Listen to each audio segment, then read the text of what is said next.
aluno, tudo bem com você? Nesta aula, nós vamos falar sobre storytelling, que significa contar histórias com dados.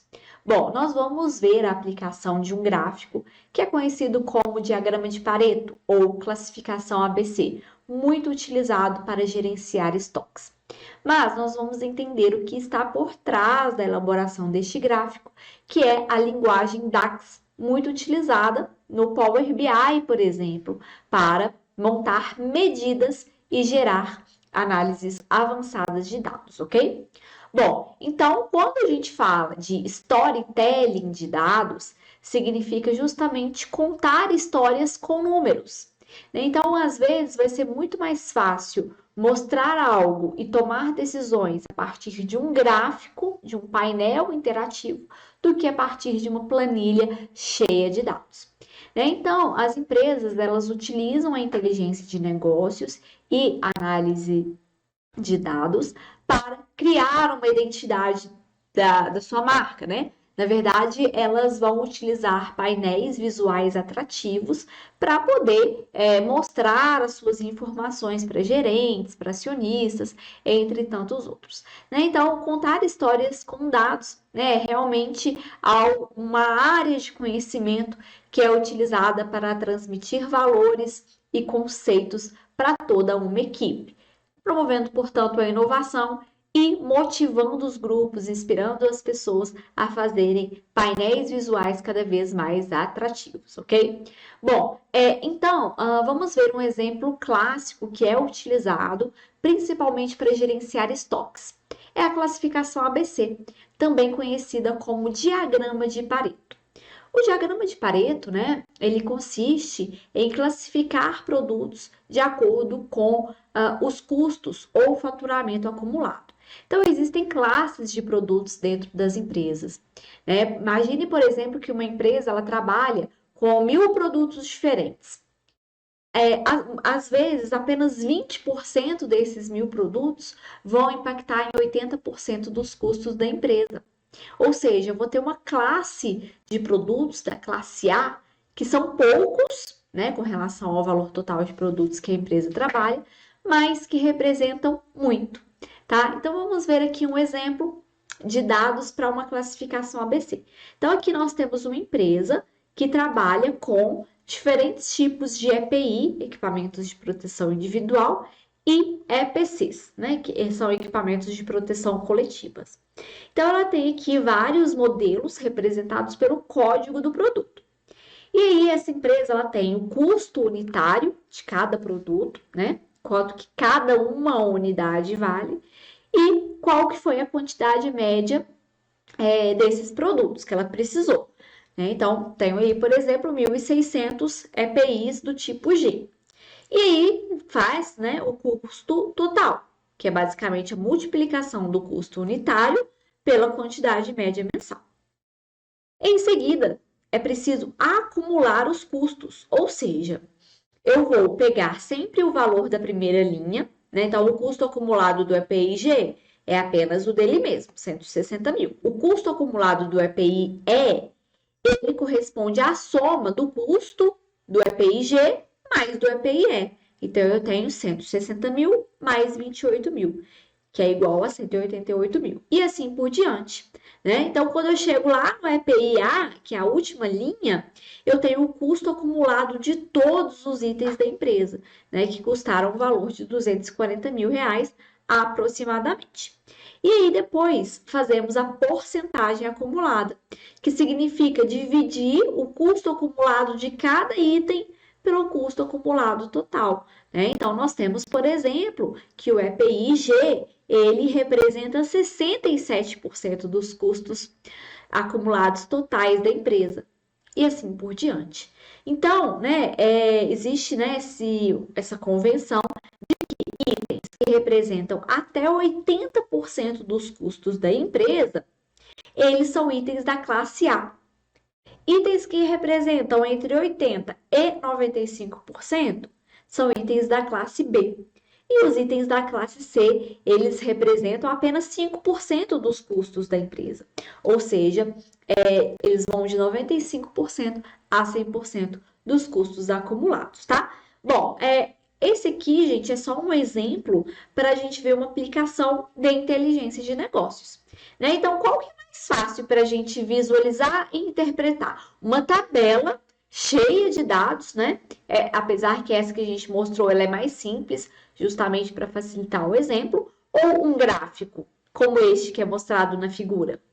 Então, este gráfico trouxe elementos visuais com cores para mostrar os produtos de classe A, B e C.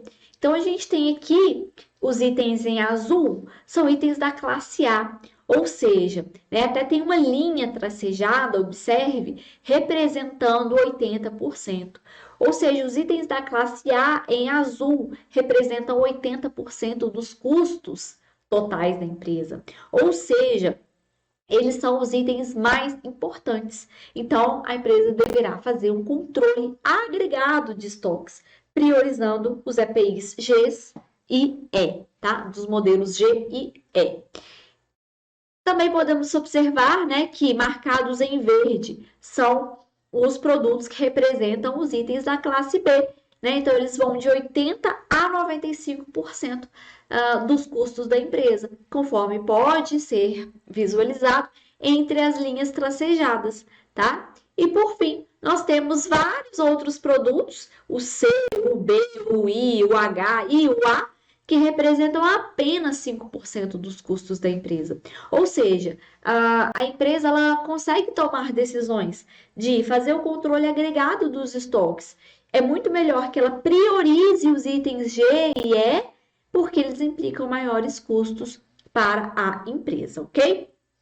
Bom, na verdade, quando a gente tem esse tipo de gráfico, ele é feito a partir da utilização de medidas e linguagem DAX também, por exemplo, tá? Então, eu vou mostrar aqui para vocês uma aplicação no Power BI. Nós temos o gráfico, né? Este gráfico, ele precisou de medidas para ser representado. Por exemplo, se eu vou pesquisar aqui, ó, uma medida, que é a medida de 80%. Essa medida, nós temos a criação de um valor constante igual a 0,8, que indicou essa linha tracejada dentro do gráfico.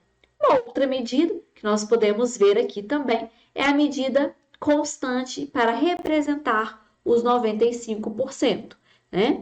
Então, aqui a gente tem que 95% do faturamento é marcado por um valor constante igual a 0,95. Então, os softwares de inteligência de negócios, eles permitem a utilização de medidas. Então, aqui eles utilizam o que a gente chama de linguagem DAX, tá? Eu vou mostrar para vocês um guia que existe, tá? Na internet, é um guia próprio da Microsoft, para que vocês possam conhecer mais sobre como funciona a linguagem DAX, né? Então, aqui a gente pode pesquisar desde as funções mais básicas, como, por exemplo, de soma, né? Para somar, né?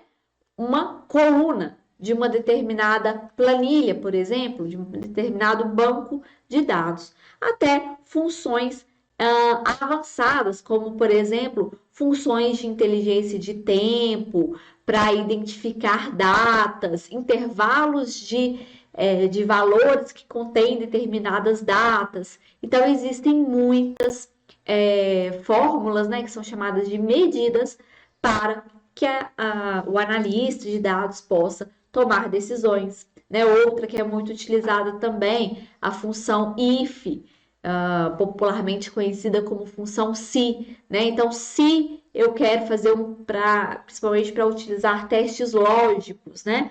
Então, se determinado valor é maior que 80%, então a cor dele vai ser azul, né? Então, a gente tem que esse gráfico foi formatado dessa forma, né? Podemos até procurar aqui. Vamos ver aqui se tem a função de formatação do gráfico. Aqui, ó, se o valor é menor que 80%, então a cor vai ser azul e assim por diante, tá? Então aqui a gente tem uma ilustração, ok? Bom, conforme exposto, então essa parte visual de dados ela é muito importante, né? Porque vai permitir a tomada de decisões, a interpretação de cenários que a empresa se encontra. Então, a gente sabe, né, que análise de negócios e inteligência de negócios vai apresentar diversas vantagens. Por exemplo, os dados históricos, né, eles vão ajudar a empresa a detectar tendências. Né? Então, muitas empresas buscam, por exemplo, observar se existe um efeito chamado de sazonalidade. Ou seja, tem algum período do ano que eu vendo mais? Ou tem algum período do ano que eu vendo menos?